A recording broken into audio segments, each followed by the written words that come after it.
Hello, जय श्री कृष्णा, जय सिया राम, जय श्री राधे राधे, जय श्री महाकाल। इस प्रवचन में आपको श्रवण कराएंगे हिरण्यकश्यपु की तपस्या और वर प्राप्ति। नारद जी ने कहा, युधिष्ठिर, अब हिरण्यकश्यपु ने यह विचार किया कि मैं अजय अजर अमर और संसार का एक छत्र सम्राट बन जाऊं, जिससे कोई मेरे सामने खड़ा तक ना हो सके। इसके लिए वह मंदराचल की एक घाटी में जाकर अत्यंत दारुण तपस्या करने लगा। वह हाथ ऊपर उठाकर आकाश की ओर देखता हुआ वह पैर के अंगूठे के बल पृथ्वी पर खड़ा हो गया। उसकी जटाएं ऐसी चमक रही थीं जैसे प्रलय काल के सूर्य की किरणें।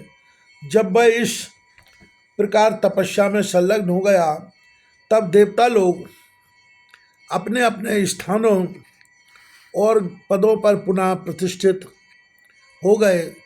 बहुत दिनों तक तपस्या करने के बाद उनकी तपस्या की आग धुएं के साथ सिर से निकलने लगी।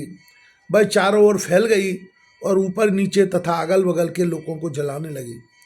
उसकी लपट से नदी और समुद्र खोलने लगे। द्वीप और पर्वतों के सहित पृथ्वी डगमगाने लगी। ग्रह और तारे टूट टूट कर गिरने लगे तथा दसों दिशाओं में मानो आग लग गई।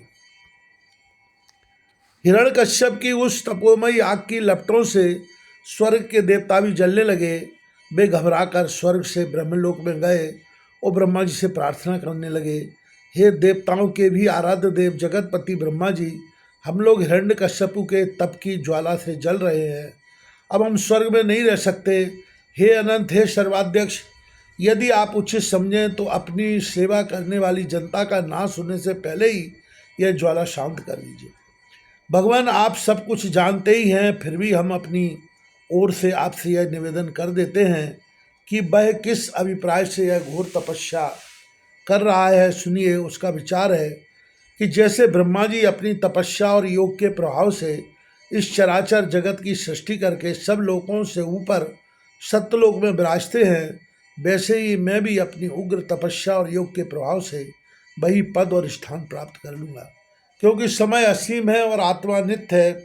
एक जन्म में नहीं, अनेक जन्मों में, एक युग में सही अनेक युगों में अपनी तपस्या की शक्ति से मैं पाप पुण्यादि के नियमों को पलटकर इस संसार में ऐसा उलटफेर कर दूंगा जैसा पहले कभी नहीं था। वैष्णवादि पदों में भी रखाई क्या है, क्योंकि कल्प के अंत में उन्हें भी काल के गाल में चला जाना पड़ता है। हमने सुना है कि ऐसा हट करके ही वह घोर तपस्या में जुटा हुआ है।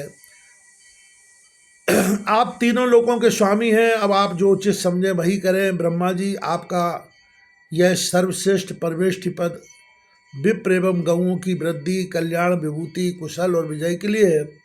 यदि यह हिरण्यकश्यपु के हाथ में चला गया तो सज्जनों पर संकटों का पहाड़ टूट पड़ेगा।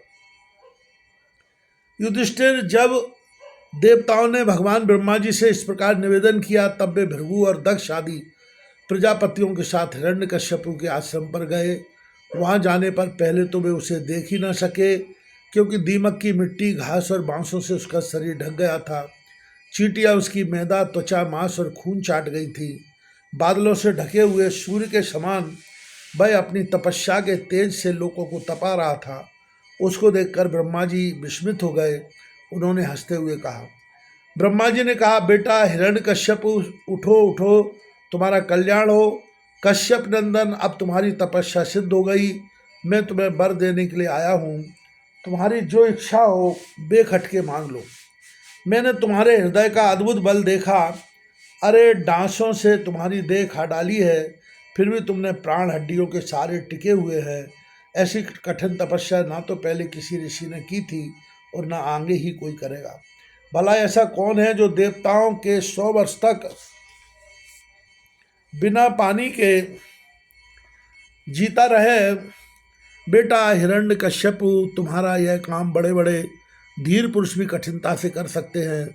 तुमने इस तपोनिष्ठा से मुझे अपने बस में कर लिया है। दैत्य शिरोमणि, इसी से प्रसन्न होकर मैं तुम्हें जो कुछ मांगो दिए देता हूँ। तुम ही मरने वाले और मैं हूँ अमर, अतः तुम्हें मेरा यह दर्शन निष्फल नहीं हो सकता। नारद जी कहते हैं, युधिष्ठिर, इतना कहकर ब्रह्मा जी ने उसके चींटियों से खाए हुए शरीर पर अपने कमंडल का दिव्य एवं अमोघ प्रभावशाली जल छिड़क दिया। जैसे लकड़ी के ढेर में से आग जल उठे, वैसे ही वह जल छिड़कते ही बांस और दीमकों की मिट्टी के बीच से उठ खड़ा हुआ। उस समय उसका शरीर सब अवयवों से पूर्ण एवं बलवान हो गया था। इंद्रियों में शक्ति आ गई थी और मन सचेत हो गया था। सारे अंग वज्र के समान कठोर एवं तपाए हुए सोने की तरह चमकीले हो गए थे। वह नवयुवक होकर उठ खड़ा हुआ। उसने देखा कि आकाश में हंस पर चढ़े हुए ब्रह्मा जी खड़े हैं। उन्हें देखकर उसे बड़ा आनंद हुआ। अपना सिर पृथ्वी पर रखकर उसने उनको नमस्कार किया। फिर अंजलि बांधकर नम्र भाव से खड़ा हुआ और बड़े प्रेम से अपने निर्विमेष नयनों से उन्हें देखता हुआ गदगद वाणी से स्तुति करने लगा। उस समय उसके नेत्रों में आनंद के आंसू मर रहे थे और सारा शरीर पुलकित हो रहा था। हिरण्यकश्यप ने कहा, कल्प के अंत में यह सारी सृष्टि काल के द्वारा प्रेरित तमोगुण से घने अंधकार से ढक गई थी। उस समय स्वयं प्रकाश स्वरूप आपने अपने तेज से पुनः से प्रकट किया। आप ही अपने त्रिगुणमय रूप से इसकी रचना, रक्षा और संहार करते हैं। आप रजोगुण, सत्वगुण और तमोगुण के आश्रय हैं। आप ही सबसे परे और महान हैं। आपको मैं नमस्कार करता हूँ। आप ही जगत के मूल कारण हैं। ज्ञान और विज्ञान आपकी मूर्ति है। प्राण, इंद्रिय, मन और बुद्धि आदि विकारों के द्वारा आपने अपने को प्रकट किया है। आप मुख्य प्राण सूत्रात्मा के रूप में चराचर जगत को अपने नियंत्रण में रखते हैं। आप ही प्रजा रक्षक भी हैं। भगवान चित्त, चेतना, मन और इंद्रियों के स्वामी आप ही हैं। पंचभूत, शब्दादि विषय और उनके संस्कारों के रचयिता भी महतत्व के रूप में आप ही हैं। पंचभूता, शब्दादि विषय और उनके संस्कारों के रचयिता भी महतत्व के रूप में आप ही है। जो वेद होता, अर्धवर्यु, ब्रह्मा और उद्गाता इन ऋत्वजों से होने वाले यज्ञ का प्रतिपादन करते हैं, वे आपके ही शरीर हैं। उन्हीं के द्वारा अग्निष्टोम आदि 7 यज्ञों का आप विस्तार करते हैं। आप ही संपूर्ण प्राणियों की आत्मा है, क्योंकि आप ही अनादि अनंत अपार सर्वज्ञ और अंतर्यामी हैं। आप ही काल हैं। आप प्रतिक्षण सावधान रहकर अपने क्षण, लव आदि विभागों के द्वारा लोगों की आयु क्षीण करते रहते हैं। फिर भी आप निर्विकार हैं, क्योंकि आप ज्ञान स्वरूप परमेश्वर, अजन्मा, महान और संपूर्ण जीवों के जीवन दाता अंतरात्मा है। प्रभु, कार्य कारण, जल और अचल ऐसी कोई भी वस्तु नहीं है जो आपसे भिन्न हो। समस्त विद्या और कलाएं आपके शरीर है। आप त्रिगुणमयी माया से अतीत स्वयं ब्रह्म है। यह स्वर्णमय ब्रह्मांड आपके गर्भ में स्थित है। आप इसे अपने में से ही प्रकट करते हैं। प्रभु, यह व्यक्त ब्रह्मांड आपका स्थूल शरीर है। इससे आप इंद्रिय, प्राण और मन के विषयों का उपभोग करते हैं, किंतु उस समय भी आप अपने परम ऐश्वर्यमय स्वरूप में स्थित रहते हैं। वस्तुतः आप पुराण पुरुष, स्थूल सूक्ष्म से भी परे ब्रह्म स्वरूप ही है। आप अपने अनंत और अव्यक्त स्वरूप से सारे जगत में व्याप्त है। चेतन और अचेतन दोनों ही आपकी शक्तियां हैं। भगवान, मैं आपको नमस्कार करता हूँ। प्रभु, आप समस्त वरदाताओं में श्रेष्ठ हैं। यदि आप मुझे अभीष्ट वर देना चाहते हैं तो ऐसा वर दीजिए कि आपके बनाए हुए किसी भी प्राणी से, चाहे वह मनुष्य हो या पशु, प्राणी हो या अप्राणी, देवता हो या दैत्य अथवा नागादि, किसी से भी मेरी मृत्यु न हो।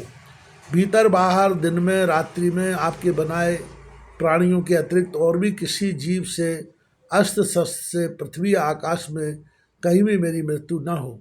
युद्ध में कोई मेरा सामना न कर सके। मैं समस्त प्राणियों का एक अक्षत्र सम्राट हूँ।